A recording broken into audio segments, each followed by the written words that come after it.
peeps, it's Thursday, and you know what that means? A new episode of Chit Chat with Bernie Bella. I'm your host, Bernadine, and we are on episode 26. So if you're tuned in, let me know if you can hear me. Drop a hi, drop a hello, let me know what's happening. And yeah, let's get this party started. Anyways, if you're tuning in for the first time, welcome. We stream live every Thursday at 9 p.m. on both Facebook and YouTube.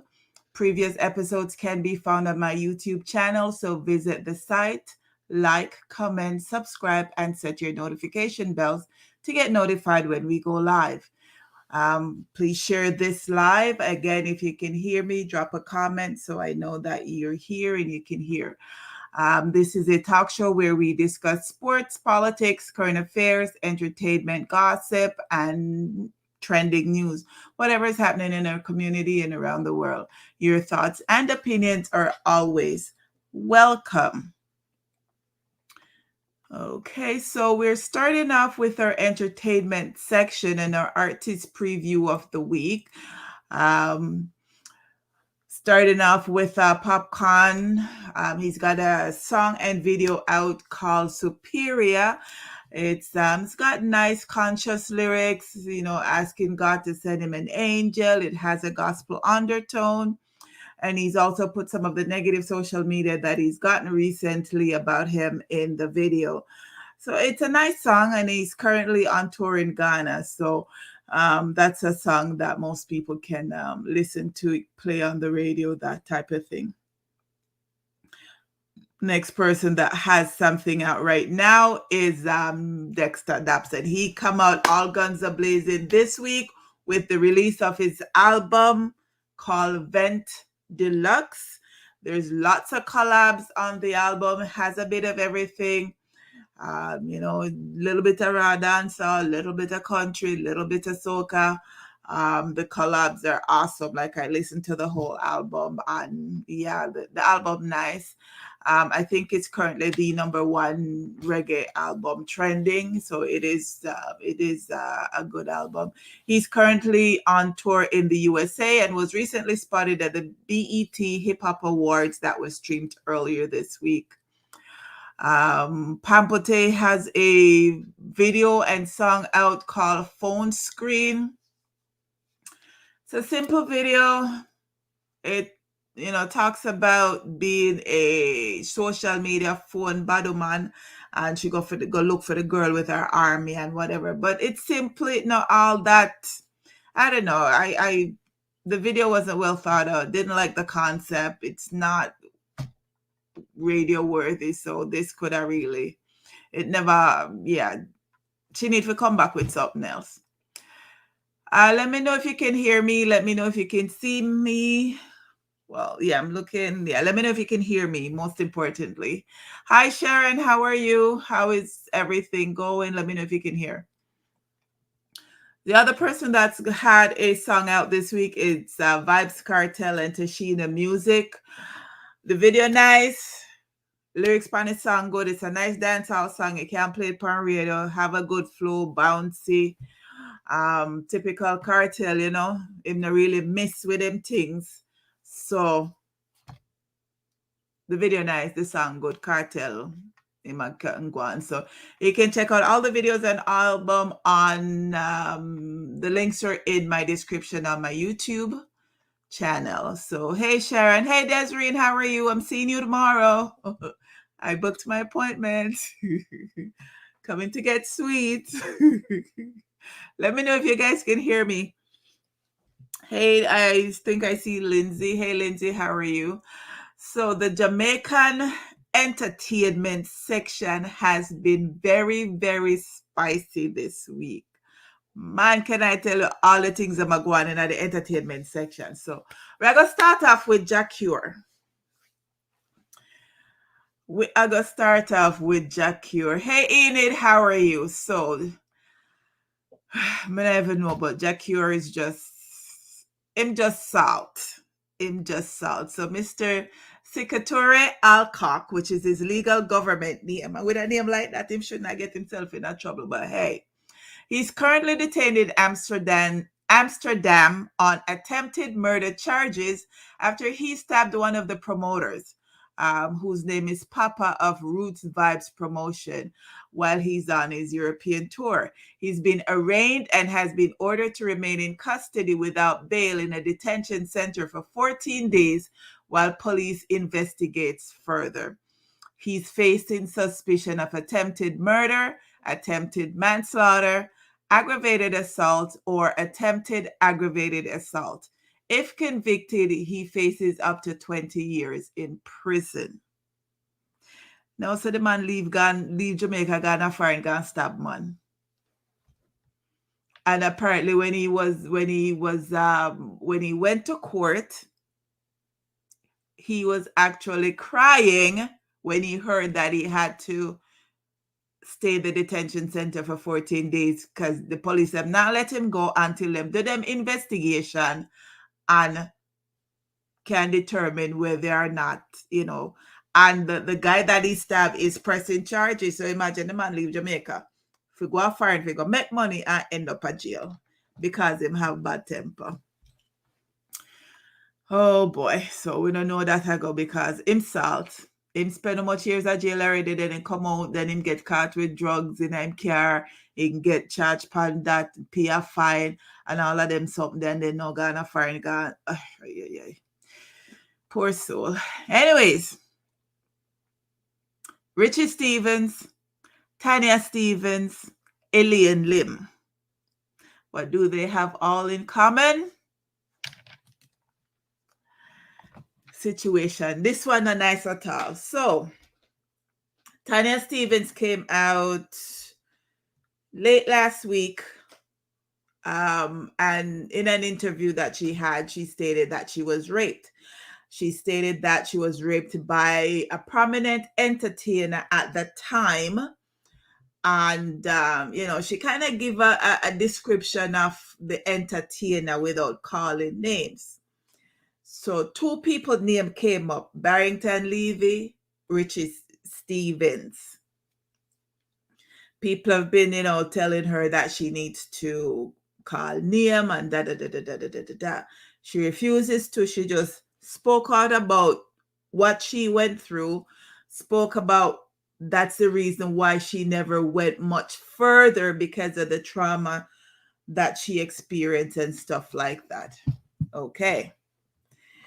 I think it was a day or 2 later, Elaine Lim, who is a Singaporean beatboxer, she came out and stated that she was raped by Richie Stevens in Australia in 2019 when he was on tour. She did a whole 30-minute video outlining what happened and all of that situation, that it was investigated.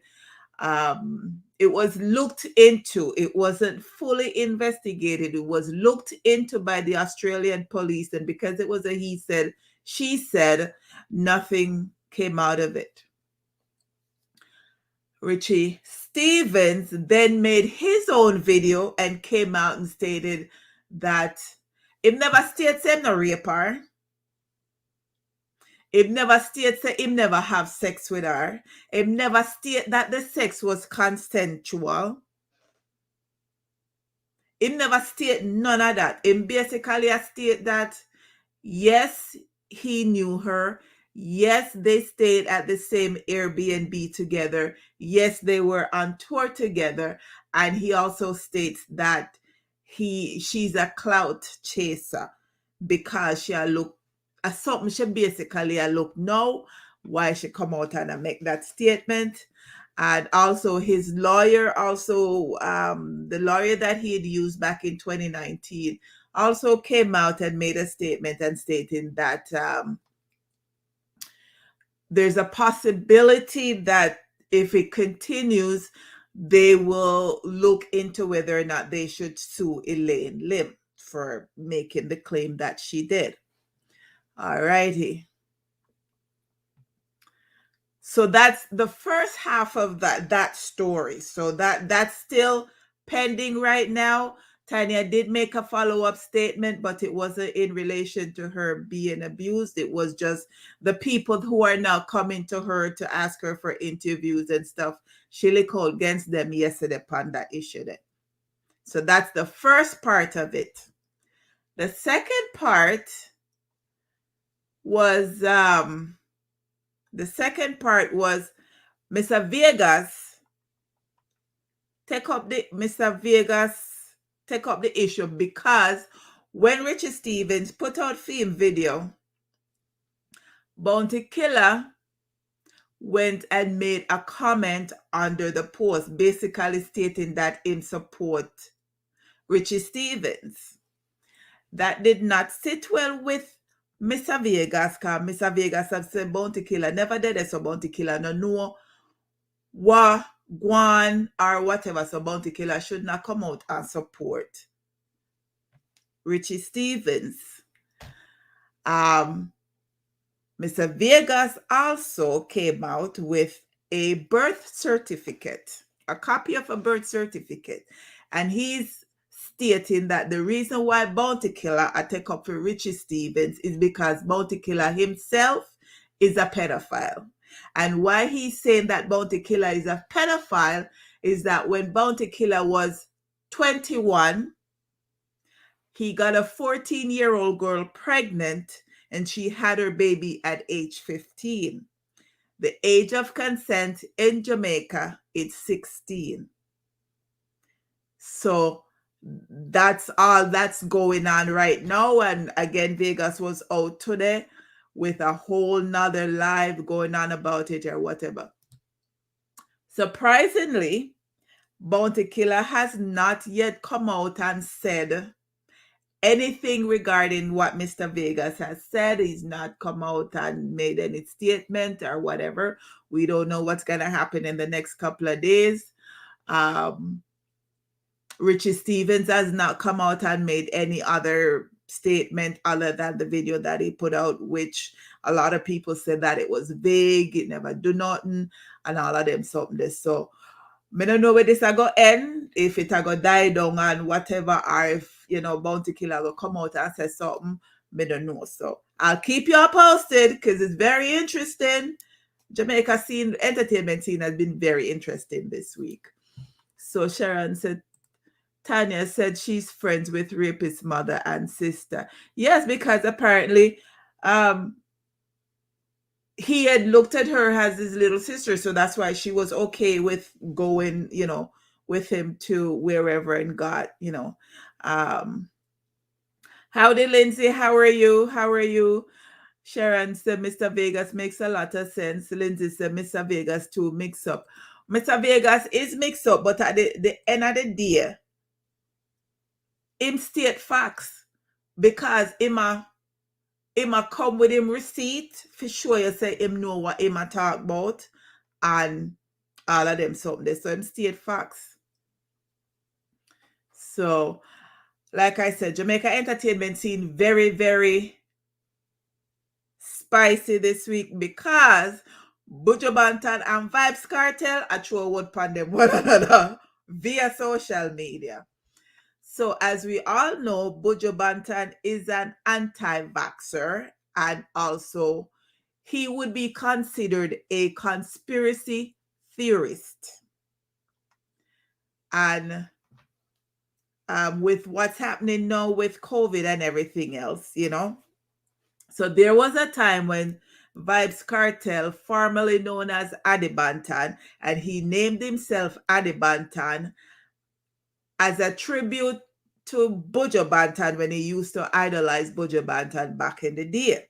Well, Buju Banton did disrespect him on stage one time, got to take out the mic out time hand and whatever, and Bounty Killer did get involved and all of them something. So from them time that before the two of them got prison some 10, 12 years ago, them have belly for them one another, but them never really did take it any further other than, it was that happened and it kind of squash and everybody do them thing respectfully and all of them something there. Yeah.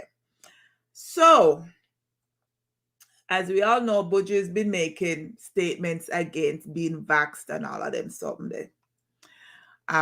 It came out recently in the media that Vybz Kartel got vaccinated while, I mean, everybody know Vybz Kartel in a prison, even though I make lots of music. So it came out in the media that Vybz Kartel has been vaccinated. Um, he also came out and I think it was Monday or Tuesday, he came out and said people stupid fear listen to entertainer, and I say entertainer them dunce and they don't know nothing, them are not scientists or whatever. So people need to do them own research and make up them own mind as to whether they should be vaccinated, yes or no. Which is facts, because Nadine Sutherland came out with a statement and said enough people, enough entertainer I don't get the joke. And we know who get joke from who no get joke when November come and who a travel from who not travel. Because you cannot travel to the US in November without being vaccinated. So that's what she alluded to. So Buju Banton came out following what Vybz Kartel said. Buju Banton came back and stated that he's not an entertainer. He's a singer and player of instruments. And then he must say all of the other artists them sell out because they might take the vax. Well, Mr. Kartel didn't like that part, so him clapped back at Buju Banton, reminded Buju Banton of his cocaine conviction, what led up to the conviction, posted the videos and the newspaper articles of Buju talking to the undercover person and all of them something there. And let's just say Vybz Kartel come with him receipts. And him also say artists and sports stars think that their popularity equates to intellect. They think it gives them the right to speak on social issues that affect the lives of real people who are effing suffering. But hear me now, it doesn't. He continued, a lot of them didn't finish school, and most of us are dumber than rocks. We are not scientists. So if you're not Bob Marley or Muhammad Ali, shut the F up and go make music and score some goals. Stop effing with people's lives. We have opinions, yes, but we should keep them to ourselves, as we are not giving any form of expert evidence because we are not experts at science. And so that's where that ends. Mr. Kartel had the last word on that little tit for tat.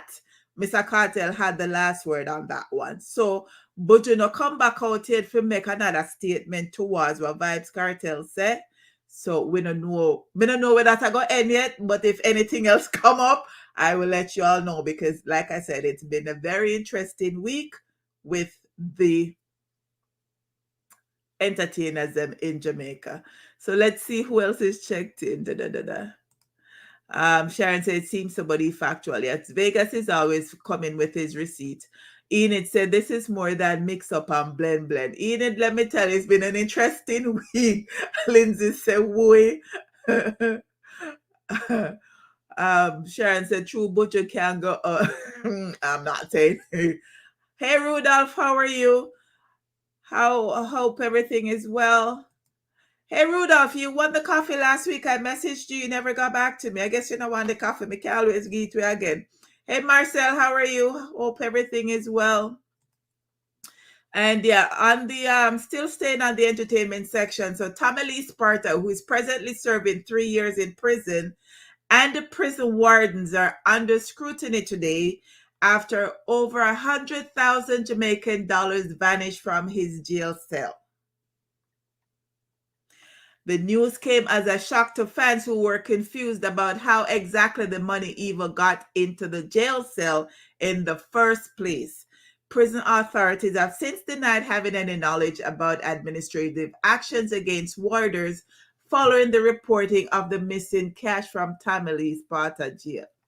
Now, Tamale in a jail have over $100,000 in a jail for it to go in a jail cell for it to go missing. That don't make sense. That don't make sense. So prison authorities are continuing to deny knowledge of what's happening and where the money went. They're doing an investigation. Me no know what go on. Me no know where that I go. we'll see what happens. But it's been very festive in Jamaica land. Let's see. Sharon says, "Girl, I'm watching you on YouTube and Facebook. Enough support, and I'll take Gibbo's coffee." Ah, Rudolph said, "Wasn't sure, though it was a thing." No, no, Rudolph. Anyways, let me know. I can drop it off on Saturday. Okay, so I am going to go into the sports section because entertainment section was very spicy today. The Blue Jay season is over. They won their last game on, Jesus, when was that? Last Friday or Saturday? They won 91 games for the season, but it wasn't enough because the Yankees won. And then so the Blue Jays, they're now golfing. And season is done. Yankee, was it the Boston beat Yankees, so Boston is in the playoff. So, we'll just have to look forward to what's happening next season with them. They have good parts. They just need to add a couple more. This season, they scored the most home runs that they've ever scored in club history. Vladdy Guerrero was the youngest player to ever hit that many home runs. So next season should be better for them if they're able to add a few good pieces. They don't need to blow up the team. They just need to add a few good pieces and they're fine. My Raptors, they played their first preseason game on, oh God, I forgot, but they played against Philly. They played on Monday. They played against Philadelphia. They beat Philly. They're playing Philadelphia right now. They were down by 18 points. I don't know where it's at right now because I had to come do my show, but there's couple of their major stars aren't playing. Like Boucher's out, Siakam is out, a couple of them are out. So, it's just people are actually playing for spots right now. But season will be starting soon. So, being in my element with them. TFC, they've won their last 5 games. They won against Chicago on Sunday. Their next game is on the 16th. However, with all the winning that they're doing, they still can't advance to the playoffs because they're still second to last in their conference. Mind you, they moved up a spot because they were last in the conference. Argos played Ottawa. They played Ottawa yesterday, the Red Blacks, and won. They're leading in their division. So, good for them so far. They're doing well so far. Rudolph says, okay, call me or message me, whatever, and I'll arrange with you to drop it off. And Sharon says, no surprise, always a bridesmaid. Can I tell you? Sharon, again, always. Well, TFC hasn't been too bad because they did win the championship about 3-4 years ago, and they went to the finals the next year. But yeah, the last couple of years hasn't been very good for them. They've changed coach, and at one point their star player Altidore was sitting out. He wasn't playing and all of that. It's been a rough year for them. It's been a really rough year for them. Okay, so I am going to start the news section and I'm going to go to Jamaica. And this is a very sad story. This happened last night. So a 5-year-old girl was killed while she slept at her home in Duane Park in Kingston early this morning. She has been identified as Denique Salmon. The child's mother, Carrie Salmon, told the Observer that she was asleep at home about 1 a.m. when gunshots rang out in the area. When the gunfire subsided, Denique was found suffering with gunshot wounds. When I look, I see blood coming out of my baby's mouth and her eyes pulping, so I called 119. They honestly responded quick and rushed my child to the children's hospital. She was already gasping her last breath, and they pronounced her dead at 1:45 a.m., the mother revealed. According to Kirk Ricketts, commanding officer for the St. Andrews South Police Division, this morning's killing was just a continuation of what has been happening in the area of late. This particular area has been having a problem with gang activities over a period of time.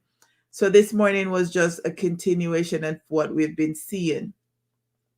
Sometime after 1 a.m., two warring factions went at it, exchanging gunfire, and of course, a terrible tragedy happened where a round went into a home and killed 5-year-old Danique Salmon in her sleep. He added that it's really something that is unexplainable that we could have these criminals moving through the community at that time of the morning and engaging in this kind of reckless behavior that would have caused the death of a child.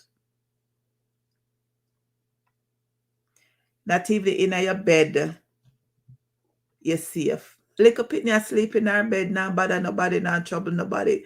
And at 1 o'clock in the morning, them under curfew or whatever, nobody not supposed to be out at 1 o'clock in the morning down there. And the sad part about it is people know who do it, and people know who the killers are, people know who are the shit disturbers, and they're not going to say anything or do anything. Them just are going to leave it for them to go kill other people. Feel sorry for that mother. Sorry for that mother. But we're going to circle around to Georgia, Atlanta, Georgia. A Georgia woman and mother was killed on September 26th when her neighbor accidentally fired a bullet through the wall of her apartment, striking her in the head as she slept. Carletta Foley, 36, was an actress who had film credits in several independent productions. She was originally from Houston, and her family set up a GoFundMe to help her with memorial services and support for her 17-year-old son, Keandre Benjamin. It was Keandre who found his mother unresponsive in her bed and called 911. He said that his mother was his hero. It don't feel real. I found my mama by myself, he said. I just don't get it. I don't understand. She don't bother nobody. My mama didn't do nothing. The Foley family's 22-year-old neighbor, Maxwell Williamson, told police that he was cleaning his gun and forgot that there was a bullet in the chamber when the gun discharged. He has been charged with involuntary manslaughter and reckless conduct. He is currently in an Atlanta jail without bond. Another senseless death. She asleep in a fear bed and this a idiot a claim. Oh, you clean your gun and check to see if all of the bullet them come out. Check to see if your gun clear. Check nothing. So that I don't get it. I don't get it at all. I don't get it. Anyways, it's just crazy. Crazy, crazy, crazy. Enid said, this is so sad. Marcel, so sad. Desiree said, I can't. I can't understand it either. 22-year-old, you clean your gun. And check for safe bullet tonight. So we're going to go to London, Ontario. And this is another senseless death. The judge says no sentence will erase the straitjacket that the victim will endure for the rest of his life. Sarnia Justice John DeSarty made it clear nothing in his power could ease the damage that left one man a prisoner in his own body for the rest of his life following a 2019 Canada Day bar fight. So, two men in a bar got into an argument. They took it outside. Started fighting outside. While man Tom, the other man is... So Williamson, age 24, he hit Hearn, who is age 22. Hearn suffered a massive stroke after his head struck the curb when Williamson kicked him to the ground following the argument.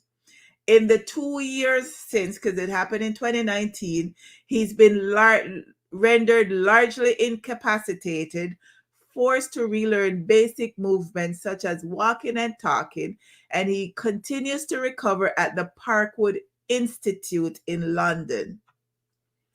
Williamson was convicted and has been sentenced to 8 months in prison. The only reason why Williamson got 8 months was because of the severity of the injury to Hearn. If Hearn hadn't suffered the stroke or anything else, the judge basically tell him, say, if he hadn't suffered the stroke or whatever, he would have just gotten like what's that? Home arrest or something, or like to serve his time at home. He wouldn't have given him jail time. But because of the severity of the injury that Hearn got when he hit his head, that's the only reason why Williamson got 8 months in jail. And he's also going to be on probation for 2 years. Once he gets out, he can't go near Hearn, and he must provide a DNA sample and cannot possess any weapons for the next decade. Again, another senseless situation. 2 man fight, man licked, and now he's disabled for the rest of his life. He's disabled for the rest of the life. So that's that story in London. Now we're going to circle to Jamaica. And this was quite interesting, this particular situation, because the FID in Jamaica is stating that nearly $250 million in assets suspected to have been acquired through criminal activities were restrained by the Jamaican courts over a 13-month period that ended in May.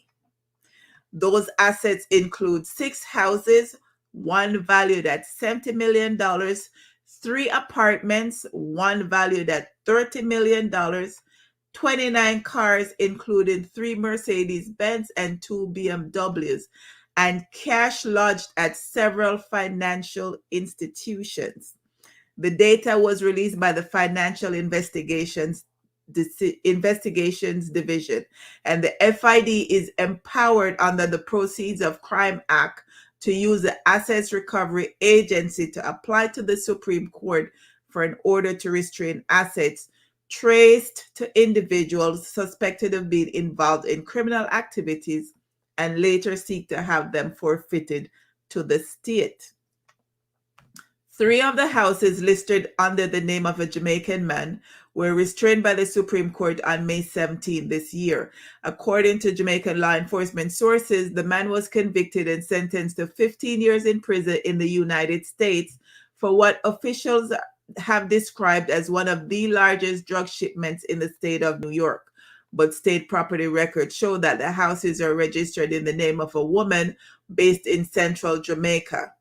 The media has chosen not to identify who the woman is.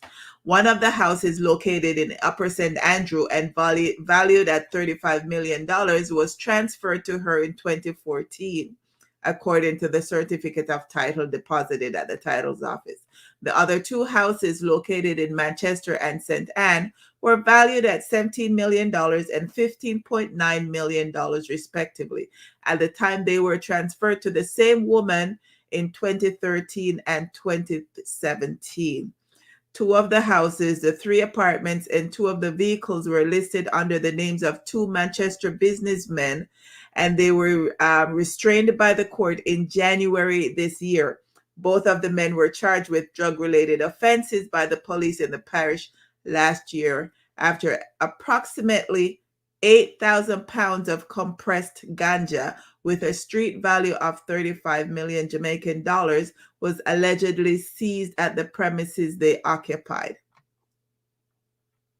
The $70 million mansion located in St. James, along with 5 motor vehicles, were restrained on December 24th last year.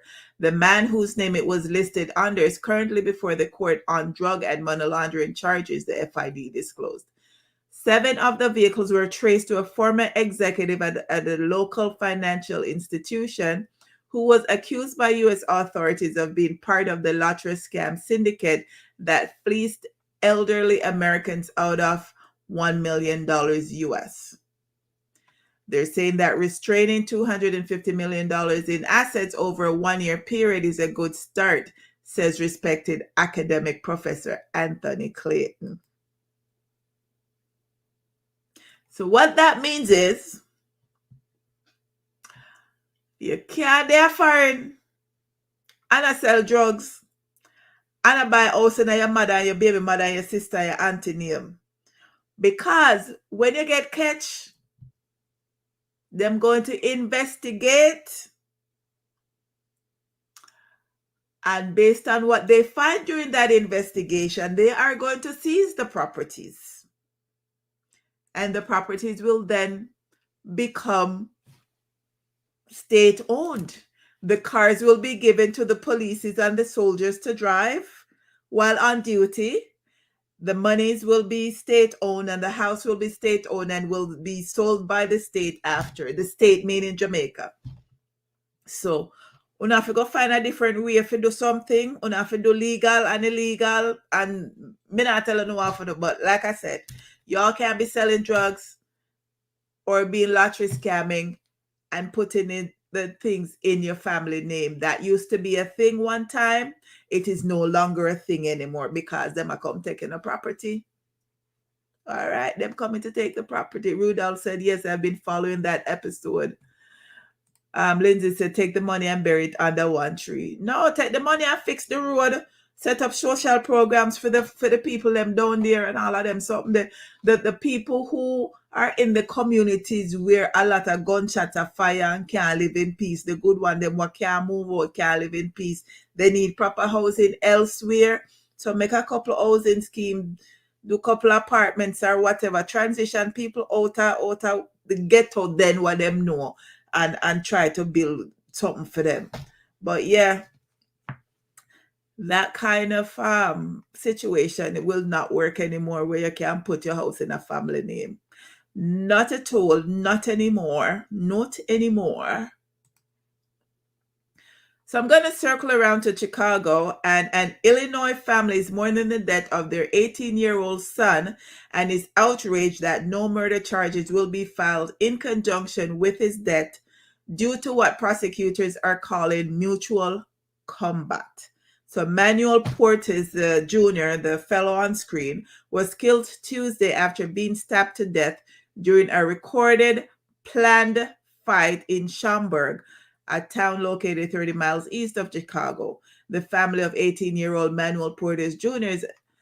stated that it's not right that there won't be any murder charges. Video of the fight shows Portes Jr. being punched in the face by a 17-year-old who then stabs him in the neck as he lays on the ground. The younger teenager has not been identified and has only been charged with misdemeanor unlawful use of a weapon. The slain man's family is asking, how is it mutual combat when my son didn't have anything to combat with? The only thing he had was his two hands. He stood over my son and finished him, he added, and that's murder. The Cook County State's Attorney's Office said after an extensive review of the available information presented to them, including a discussion with the Schaumburg Police Department, they determined that the evidence was insufficient to meet or burden of proof to file murder charges. The term mutual combat is defined as two individuals engaged in a physical confrontation with each other, usually because of an instantaneous quarrel where tempers are at their heights. Mutual combat can be seen as another version of self-defense used in most cases when the alleged victim is proven to be the actual aggressor in the confrontation. Another case of a senseless death.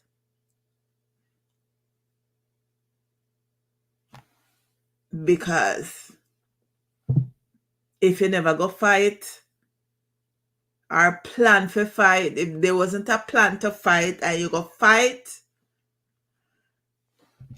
boy wouldn't stab you, kill you. And it's sad that you lost your life, and it's sad that a family lost a son. It's also sad that there's another teenager who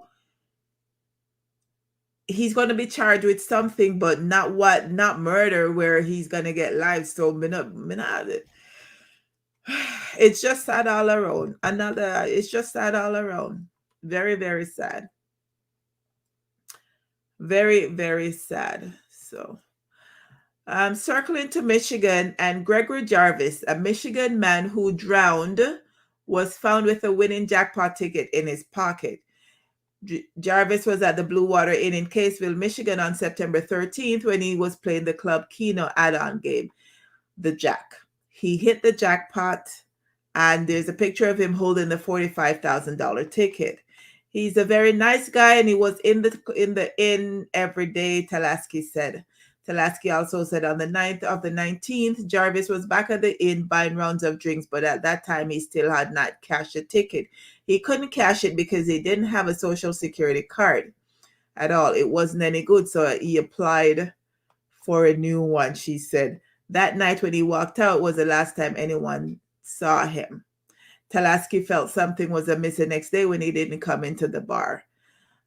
Sometimes he's up north working and he wasn't here all week and we thought something is wrong, Talaski said. She said Jarvis's boss came into the bar the following Wednesday saying he hadn't showed up for work. Friday morning, a resident walking along a private beach called police saying a body had washed ashore near a boat that turned out to be Jarvis's boat. We're thinking that he was tying up his boat, slipped and fell, hit his head, and that's where he ended up in the water. No foul play suspected, police said. They said that when they learned about the police said when they learned about the winning lottery ticket, they did further investigation to see if that's the reason why he was killed. But after the autopsy, they interviewed people at the bar, and based on the autopsy and everything else, it shows that his head injuries were consistent with hitting his head on the boat, and he drowned. Talaski said Jarvis had made some plans for the money.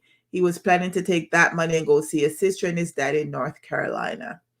The Michigan Lottery Commission confirms that winners of prizes of more than $600 have to provide a photo ID along with their social security card, the actual card, in order to collect the winnings. Jarvis's relatives now have the winning ticket. Poor fella. Okay, Sharon says, whole lot him salt bad. So who get the ticket now? Well, the family has the ticket. I'm not sure how, they didn't state how that work, if they're going to be able to give the family the ticket knowing that the actual ticket owner has died, or what the situation is with that. So I don't know.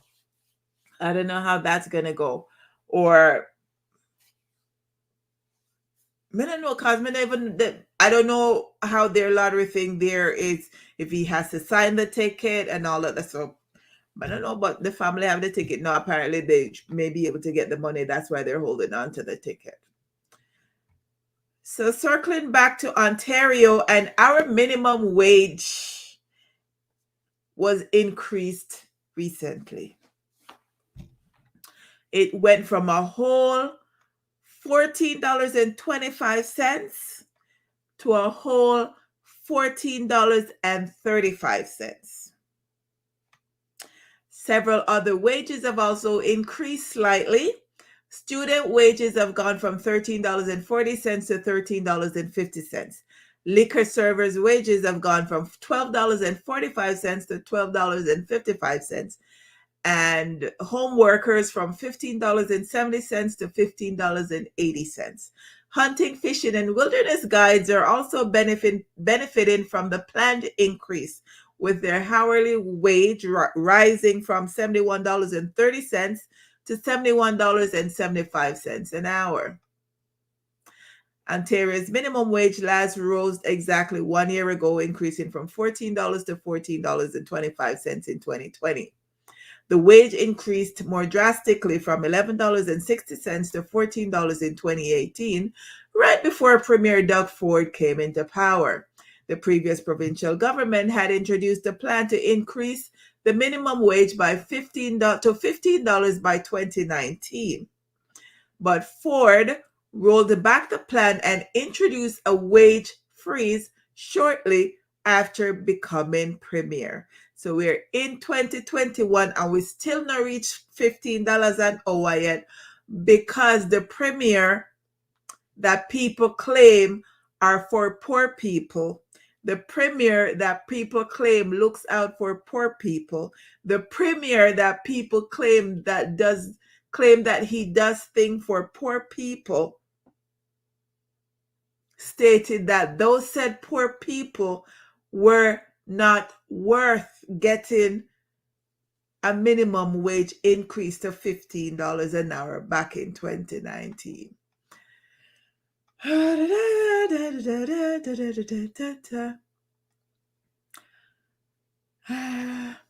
That's all I'm saying on that one. That's all I'm saying. So we're going to circle around to Florida, and this is a story that I brought last week with regards to Miya Marcano, who is the daughter of a Trinidadian DJ. She was missing. She was missing. Her body has now been found. It's a very sad story all around. It's, the person that they think killed her, he killed himself, and his body was found a few days before hers. The reason why she was killed was because he liked her and she didn't like him, and that didn't sit well with him, and he killed her and then went and killed himself. He didn't tell anybody where her body was. It was just people found the body, and they haven't stated what the cause of death is yet, but it's very, very sad. It's been all over social media and stuff. Very sad for the mother and the daughter, for the mother and the father, that they've lost their daughter that way because she didn't like a guy. She didn't like a guy, and that didn't sit well with the guy. Me not like that. Me hate him. That not nice at all. Not nice. Not nice. Sad for the family. It's very, very sad for the family. Let's see. Rudolph said something. Rudolph said poor. Marcel says, oh no. Yeah, it's very, very sad for the family. Very sad for the family. But I am going to go to France. And I was a little bit surprised with this story. And on one hand, I was surprised. On the other hand, I wasn't. The reason why I was surprised was because of the amount of people, and that's just one country. So what I'm talking about is that an independent commission has found that at least 3,000 pedophiles have been working in the ranks of the French Catholic Church since 1950. So out of 115,000 priests and religious officials going back to the 1950s, 3,000 of them were pedophiles. Now, what made this even more sad is that we're going to say that those 3,000 pedophiles sexually abused more than 300,000 children, mostly boys, since 1950.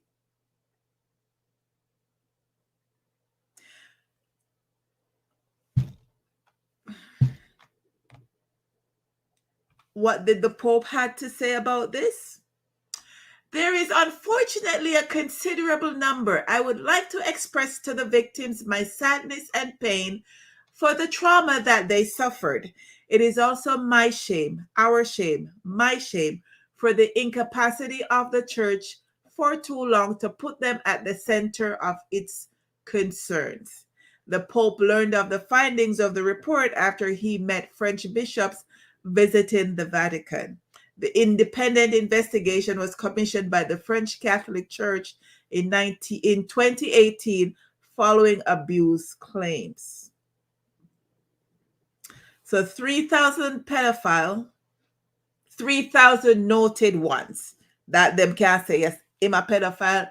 3,000 of them abuse over 300,000 100,000 children. So when you break it down, if you are going to do the averages, each pedophile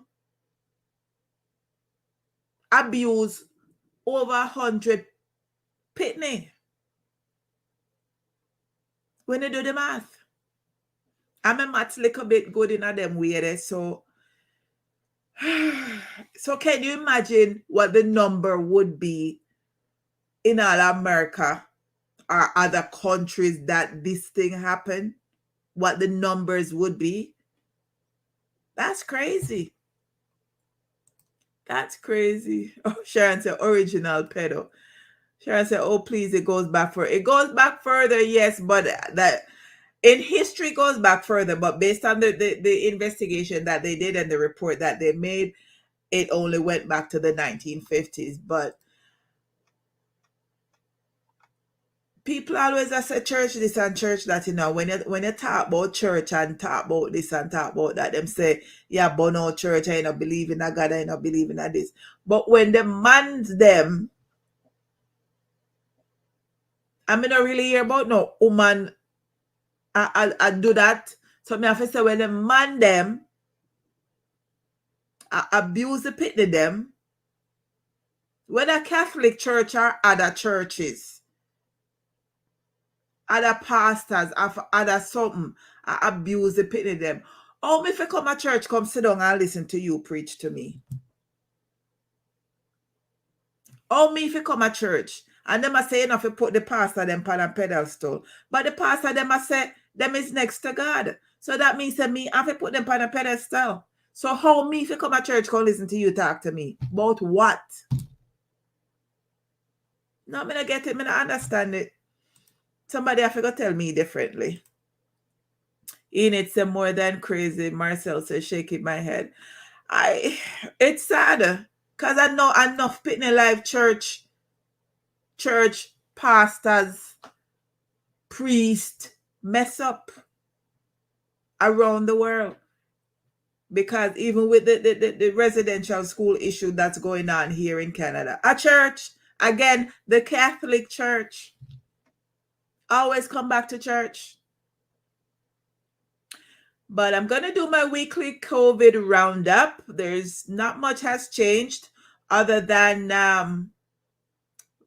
starting in Canada, where the Prime Minister came out yesterday and stated that federal public service servants will have to attest to being fully vaccinated against COVID by October 19th or face being put on leave without pay by November 15th.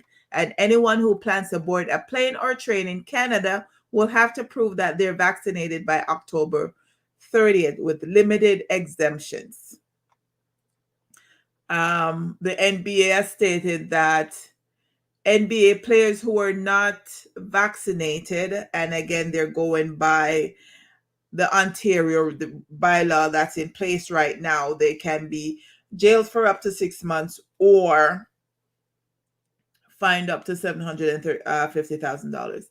Alberta is still under a state of a public health emergency. What that means is that they don't have enough beds, they don't have enough nurses, they don't have enough of everything in order to deal with the COVID breakout that they have down there. So they've got army nurses who have flown in to help them with their COVID patients.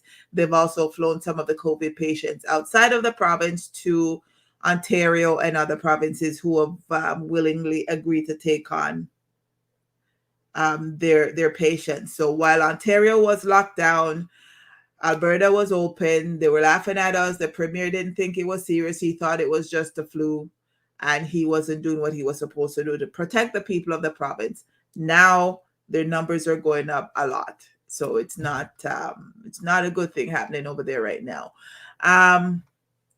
Not much has changed in Ontario in terms of bylaw changes or requirements and stuff. Our numbers are going down on a pretty much on a daily basis. Last I checked, I think it was in the 400s right now. And I mean, at one time we were over 3,000. So we're going down. However, there were a couple of big parties in London because it was mostly university students. There was I think it was a hockey game or a football game, and random parties broke out. After that, police went in and few students got arrested. So that's what's happening in Ontario. So again, not much has happened. There hasn't been much changes in terms of what's required from the different companies and stuff. They're pretty much going with the law of the land, which get vaccinated or, you know, you have your choice. You make your choice as to what you want to do. If you get vaccinated, as I said before, if you get vaccinated and there's a consequence, it's your choice, your decision to get vaccinated and suffer that consequence. If you're not vaccinated and there's a consequence, it's your choice, your decision to suffer that consequence. So either way you look upon it, your decision to do what you want to do and suffer the consequences either way. Me not tell nobody what to do, me just know what me do. And that is all that matters. Well, me they tell my child and she listen to me. So the corona numbers for this week is Canada is 1.65 million tested, 28,109 people have died so far, with an increase of 276 over last week's numbers. Worldwide, we are at 237 million tested, 4.84 million people have died, with an increase of 60,000 over last week. Ontario, 590,000 people have been tested, 9,776 people have died, with an increase of 53 over the last week. Jamaica is 85,261 people have been tested, 1,943 people have died, with an increase of 74 people over the last week. So for the last 3 weeks in a row, more people have died from COVID in Jamaica than the whole province of Ontario, which have 3 times the amount of people that are in Jamaica. Yeah. So that's the COVID roundup for this week. Back to the news report. We're going to circle around to Miami, and this crazy passenger decided that when the plane landed, he was going to open the emergency door and jump onto the wings onto one of the wing of the plane. I don't understand how he was able to open the emergency door that quickly without anybody seeing or noticing and being able to restrain him from doing it. But the plane was coming from Cali, Colombia, went to Miami, but they decides that the emergency exit him go upon and go upon the wing. He was apprehended by the U.S. Customs and Border Protection Agency. He required medical attention when he arrived at the correctional center, so he was taken to the Jackson Memorial Hospital, where he's still in the hospital. They have not released his name, and but he decides that regular door no fee, him go through the emergency door and come up on the wing of the plane. Crazy people are fly upon plane lately. I'm afraid to go up on plane now. They're about a story what come out with plane and crazy people. I don't understand. We're going to go around to Trinidad, and a Canadian man has been charged with the murders of his grandmother, mother, and brother.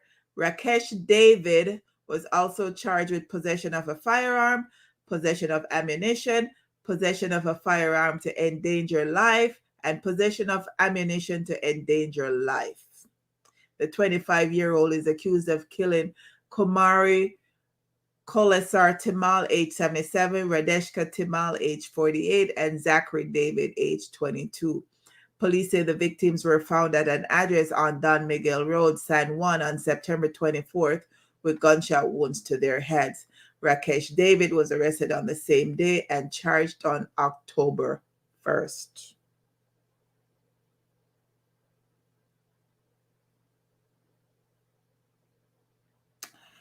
Lindsay says, seems like mental illness. Sharon says he looks possessed.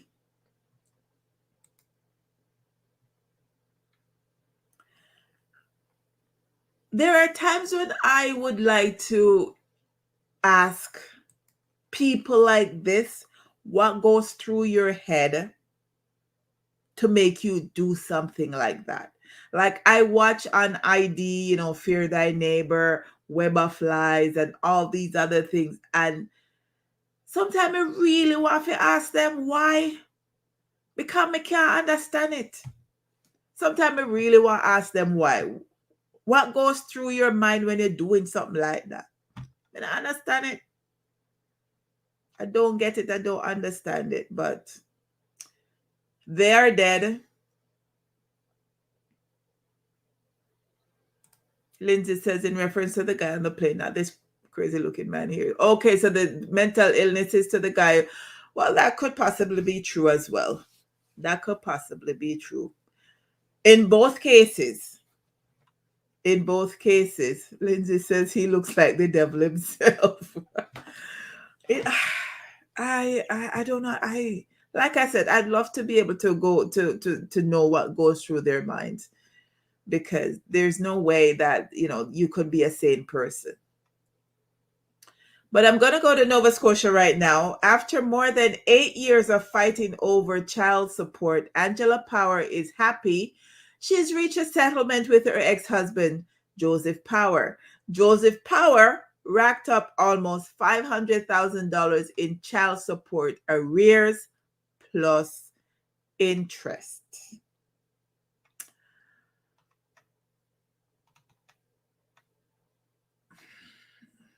Miss Power stated, I have excavated my children out from under $100,000 worth of student debt, so that feels like freedom, she says. After more than 8 years of fighting over child support with her ex-husband, who moved to Denmark, was deported, hid from Canadian authorities, and was later thrown in jail for avoiding payments, they've reached a settlement. Joseph Power owed more than $490,000 in child support plus interest relating to their two kids. His ex-wife said she received a large chunk of what was owed in early September and expects the rest will be paid over the next year and then will be done. Angela Power's fight for child support has gone on for so long that her two children are now in their 20s. Joseph Power's descent into arrears didn't happen instantly. He made regular monthly payments of $700 for 8 years. In 2013, Angela Power provided the court with documentation showing he had a higher income than reported. A judge increased his payments to $3,242 per month as a result of that. Joseph Power soon stopped paying and was found in contempt. He then moved to Denmark, where he stayed for 4 years, claiming he could not afford the increased payments. Eventually, his passport was stripped and he was deported back to Canada in 2019. However, authorities could not locate him for almost 2 years. He even called into court hearings and refused to reveal his location to the judge, which triggered a Canada-wide arrest warrant. Joseph Power was eventually arrested in Montreal in November 2020 and sentenced the following month in Halifax to 4.5 years in prison. He was released in early September once a settlement was finalized with his ex-wife. He stated that I've given everything I have, and my current wife has given up everything she has to settle this, something we attempted to do long ago, as I had claimed all along, and contrary to allegations, the matrimonial home was found to be our only asset, Power said in his statement to media. It took months of my incarceration for parties to accept that the claims of my alleged wealth were unfounded works of fiction. But Justice Elizabeth Jollymore didn't offer sympathy in her sentencing decision last December. She stated, if Mr. Power has no money now, it's because in all those months when he wasn't paying child support, the money was being spent. Because of that case and because that particular man was sent to jail, Child support arrears in Nova Scotia dropped from $63 million to $52.7 million, the lowest amount in 15 years. So because the mans them afraid for go prison, them start to pay up them child support payments. Sharon says, damn, that's a really big jump. And Lindsay said, the length some people will do to avoid child payment. Sharon, in order for the jump for that to have been that high, it's like he was earning 100 grand and then went up to like 500 grand. But what caused it was because he hid assets from the courts.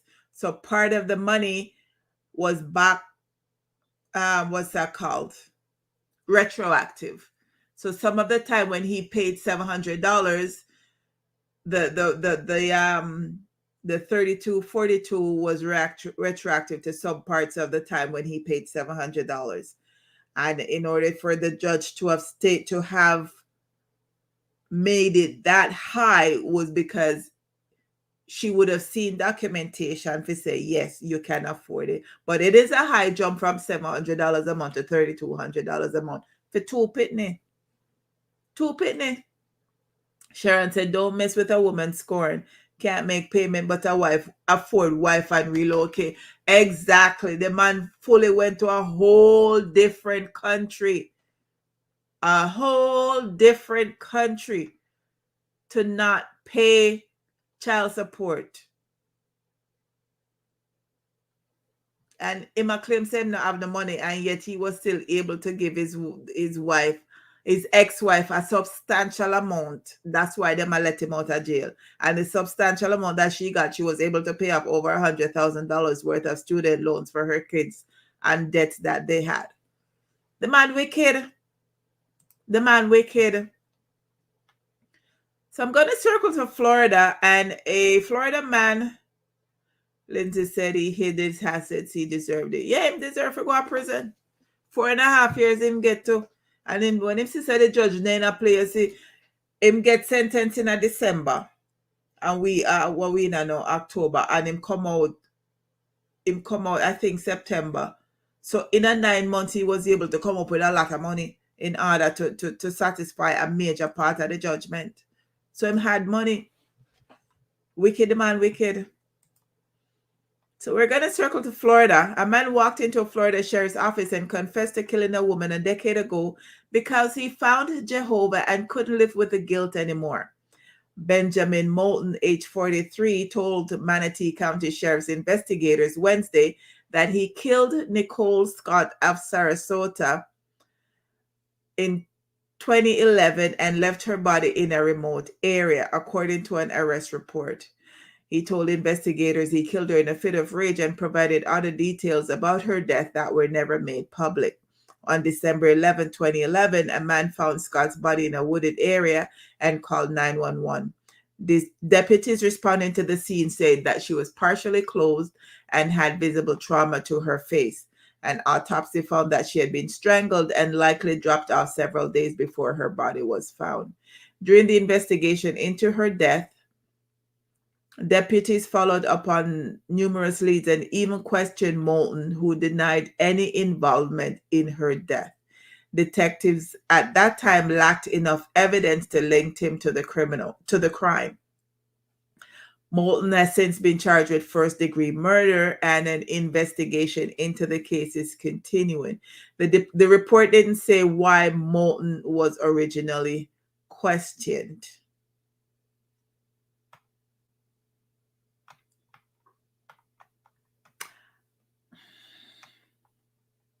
I'll move on to the next story in BC. So, a non-binary transgender employee in Gibson's, BC, who was fired after complaining to the owners about being called she and sweetheart by the bar manager, has been awarded $30,000 by the BC Human Rights Tribunal, which upheld a discrimination complaint. The decision was the first involving a complaint by a non-binary transgender employee who uses gender neutral they them pronouns. The hefty award is a signal to employers, said the complaints lawyer Adrian Smith. It should be a signal that employers need to be respectful. Correct pronouns for individuals are not optional.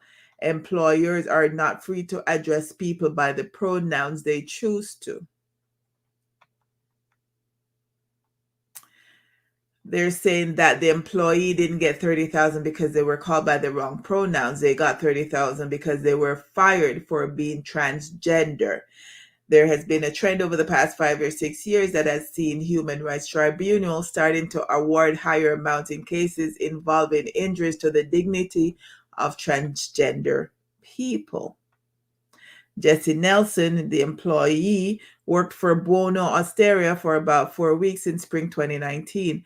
When Nelson started, they told the owners how important it was to be properly gendered in the workplace. Bar manager Brian used she and her pronouns with Nelson, called Nelson gendered nicknames like Sweetheart, Honey, and Pinky. Nelson asked him to stop and he did not. Nelson felt that the bar manager was deliberately trying to hurt them.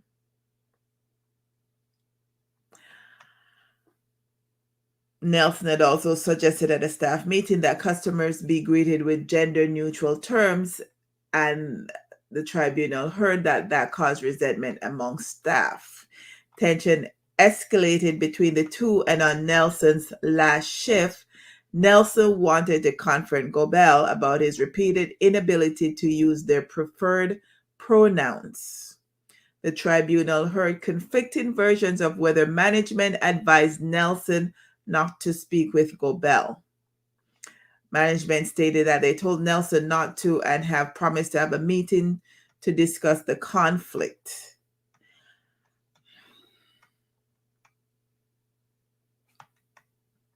Nelson said they put their hand on Gobel's shoulder in a gentle touch and said something condescending and sarcastic to Mr. Gobel. Gobel said it was a violent physical assault which shocked him. Two other managers told the tribunal Gobel was angry and swearing shortly after Nelson spoke with him about the pronoun issue, and they then saw Nelson soon after slap him on the back and say condescendingly, "See you later, sweetheart." 4 days later, owner Ryan Kingsbury called Nelson to tell them they were being fired because they came on too strong, too fast, and were too militant. And Nelson was told part of the problem is making sure that you vibe with the team, and they weren't a good fit. Apparently, this is the first case of misgendering in the workplace that they know of that went to the tribunal. Me confused.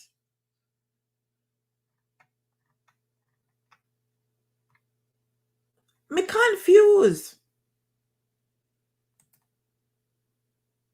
So Nelson, who is formerly a guy, I guess he's now a transgender, so that means he's transitioning into a female, but did not want to be called by the female pronouns of she and her, but preferred to be called by the pronouns of they and them.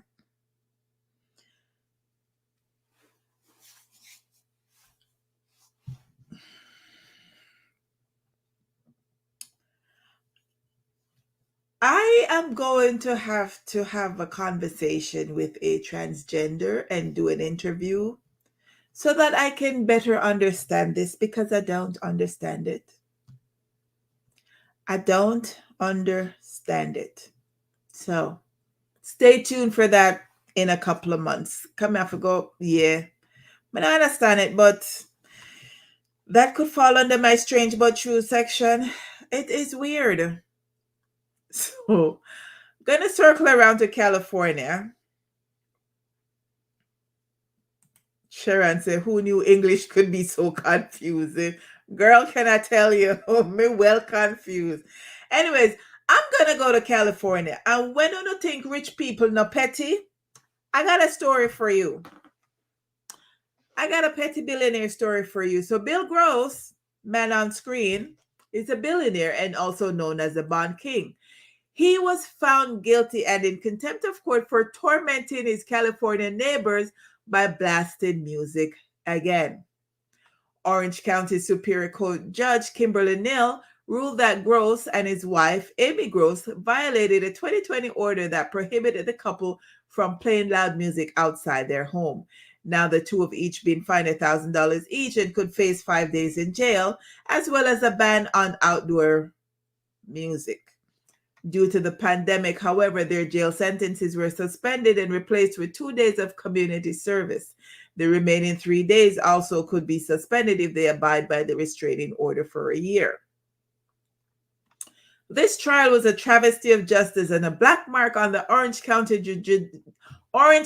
judicial system, Gross said in a statement Friday, in which he claimed the judge could not overcome her bias. He also claimed that she was using the case to advance her career. We see no alternative except to appeal, Gross said in the statement. Attorneys for the Gross's neighbor, Mark Tofik, CEO of data center development company Next Fort Ventures, and his wife, Carol Nakahara, had argued for jail time. The legal saga in Laguna Beach began last year after the Grosses installed a large $1 million lighted glass installation along the property line they shared with their neighbors. Then the Grosses installed even larger poles and a protective net above the installation. Tofik and his wife claimed the structure partially blocked their ocean view and filed a city complaint.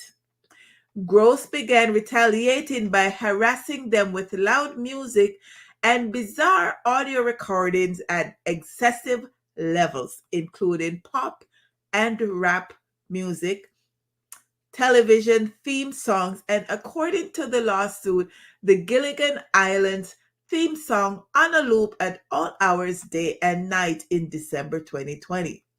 The Grosses were banned from playing music outside their home and ordered not to disturb their neighbors' peace. But in July, Tofik called the police to complain that the music was once again blaring. The Grosses complained that their own decibel meter showed the music they were playing was below the legal limit of 60 decibels at 9:15 p.m. Police arrived and no charges were filed, but neighborly bad blood remained. The attorney representing Tofik and Nakara said in a statement that Gross still hasn't learned his lesson, as the court observed Bill Gross's conduct was defiant and contemptuous, and Amy Gross's testimony was preposterous and lacking in credibility. Hopefully, the court's ruling of a 5-day jail sentence causes the Gross to finally realize their billions do not mean they're above the law. Gross has an estimated net worth of $1.5 billion. No, that's Mr. Gross on screen. You know, if me they go beg him my money, him they no give me. And the people them a waste money and go lie about nice and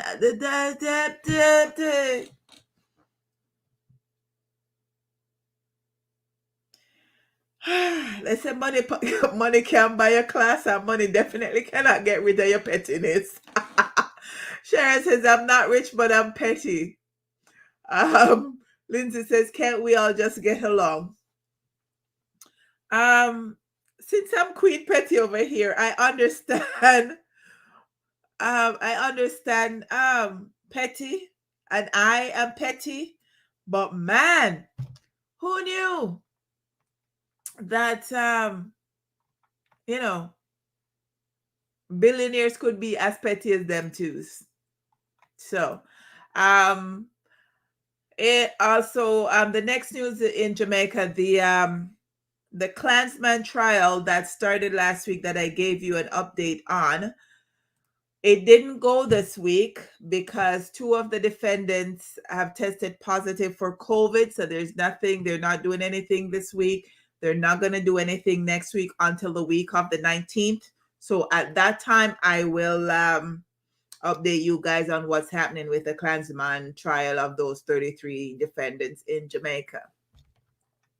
And I am going to the, so that's it for the news for this week. I'm going to the topic of the night. And what was sent in to me was, would you date a friend's ex? Why or why not? So drop your comments in the comment section and let me know if you would date your friend's ex, why you would date them, or why you would not date them. Because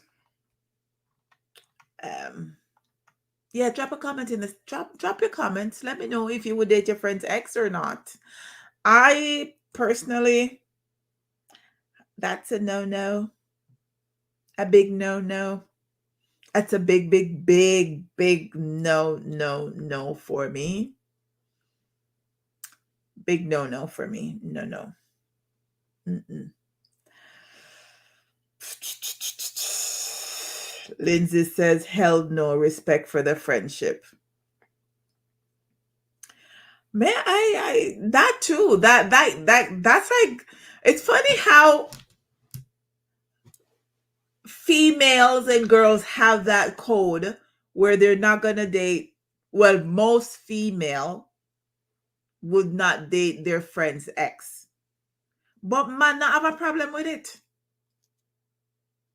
Most females have a problem with dating their friend's ex, but most men don't have a problem with dating them friend ex. But I understand it. I'm gonna have to ask a guy why that is. Sharon says your friend is your friend. Absolutely no. Enid says one fat no. No, that is a big no for me. No. But not even not gonna try qualify it and say if this or if that or whatever. No. And the only way that happens is if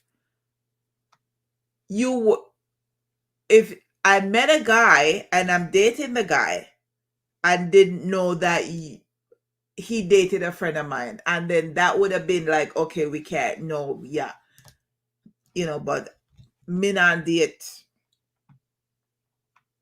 big fat, as Enid says, big fat no, not dating. Lindsay said, I guess if you're dating that friend, you ain't friends no more, and even so still wouldn't. I am no, no. Whether I am still friendly with the person, whether they're still my friend or an ex-friend, from the mere fact that you dated a friend of mine, you can't approach me for date me. As a matter of fact, from you a look a friend of mine, you can't approach me for look me. That is where me leave that. You can't look my friend and then look me. And you can't date my friend and then want to date me. May I stop you? Right there. Full stop. Don't proceed past go. Collect $200, go straight to jail. We're playing Monopoly, but I ain't playing games. Lindsay said classless. Sharon said, me and you not seen that ecstasy. Woo! That's a good one. That is I true that. Yep, that yeah. It's a big fat no. Big fat no. Big Lindsay, you know your friend Sharon has no chill about her. None whatsoever. None. Enid says red light right there. Big fat red light. But so bottom line, it's no. It's a no. It's a no. We're gonna move on to the email topic of the week, and it's similar in um topic. Somebody had sent this in, and I'm actually getting a few little topics here and there where people are sending me to sending stuff in. So the so would you date a friend's ex? Why or why not? The answer is no. Email of the week was, could you be friends with an ex? Why or why not? And I'm going to give a little bit of backstory to this one. So last month, Wayne Brady announced that his ex-wife, Mandy Takita, and her boyfriend, Jason Fordham, welcome a baby boy via adoption, who he would be co-parenting along with the couple. Wayne Brady says he's going to call me Dunkle, which is daddy uncle, because I plan on being around and doing all that stuff. Wayne Brady is also the baby's godfather.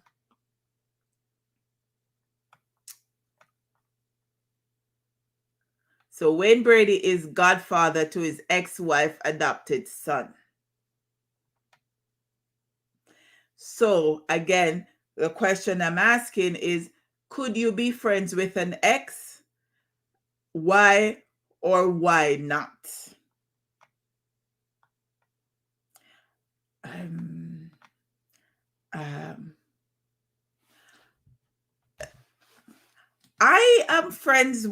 I could be friends with an ex.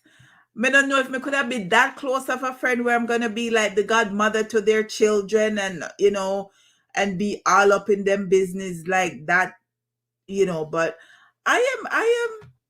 I'm very close with a couple of my exes. Let's see. Lindsay said, behave yourself. Right, Sharon, somebody need to take away Sharon's phone. Lindsay said, yes, could be friends with an ex. I am friendly with a couple of my exes, and them and I can talk about pretty much anything. Sharon says it depends on the breakup and how nasty it was. That's factual, because I have an ex right now that he's not allowed to speak to me at all. And I did say aloud. And I'm sure Sharon and Lindsay know who that is. But he's not allowed to he's not allowed to speak with me. I do not allow him to speak with me. He must see me and pass me. So, but I have exes that we're very good friends, almost family like, and I'm friendly with his girls, and so again, it, as Sharon says, it depends on the breakup. It depends on how you break up.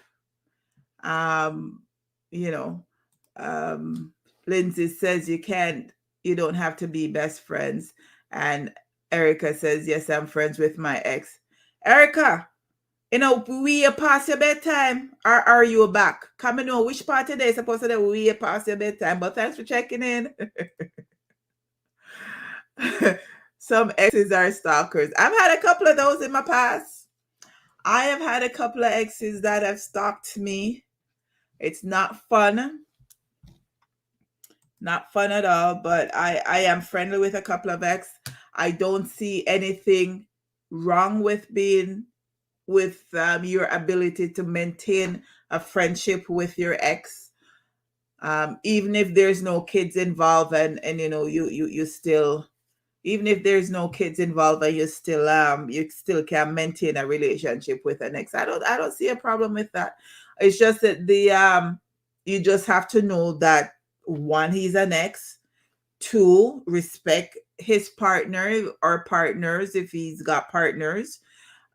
Also respect your partner, and make sure that there's a level of understanding between everybody, so that there's no issues, there's no jealousies. I've seen issues where one's relationship with an ex causes problem in their present relationship. So as long as everybody set expectations and limitations, and make sure so that there's respect for everybody. I don't see a problem with that. Erica says she came back last night. Oh, awesome. I saw that I don't have to ask if you enjoy your trip because I know you did. I was there along with you, girl. I was there along with you. Lindsay says some exes you don't want nothing to do with them. Throw away that key. Sharon says, you know, the rational thinkers are the women, right? Very much rational thing. Lindsay, you know, say, as I said, I have an ex that he's not allowed to speak with me. I do not allow him to speak with me.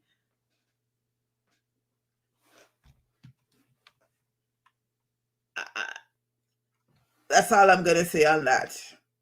Me and him, we're not going to see eye to eye, so he's not allowed to speak to me. So that, my dear friends, is the final topic of the night. Erica said she had a block. I saw you. I was there with you. Did you not see me? I was along your trip with you. Sharon says the operative word is allowed. Girl, can I tell you? I mean, he's been in my space all the time. I'm just like, yeah, we're not speaking. You are dead to me. Dead to me. Yeah. So, gonna circle around to my soul chattings of the night. And the soul chattings this week is, if you don't let the past die, it won't let you live. If you don't let the past die, it won't let you live. So let the past stay in the past, move on from the past, enjoy your life, leave the past where it is. Some people will not allow you to leave your past in the past.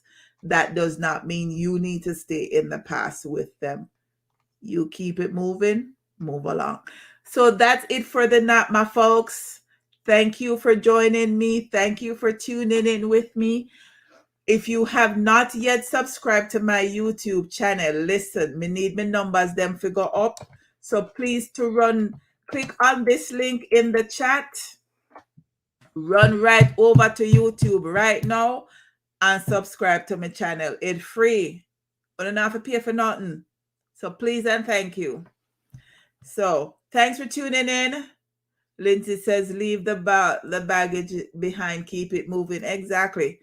I love you guys for spending your time with me. You could be doing anything else, but you choose to spend it with me. So I thank you very much. Have a good night. Peace out.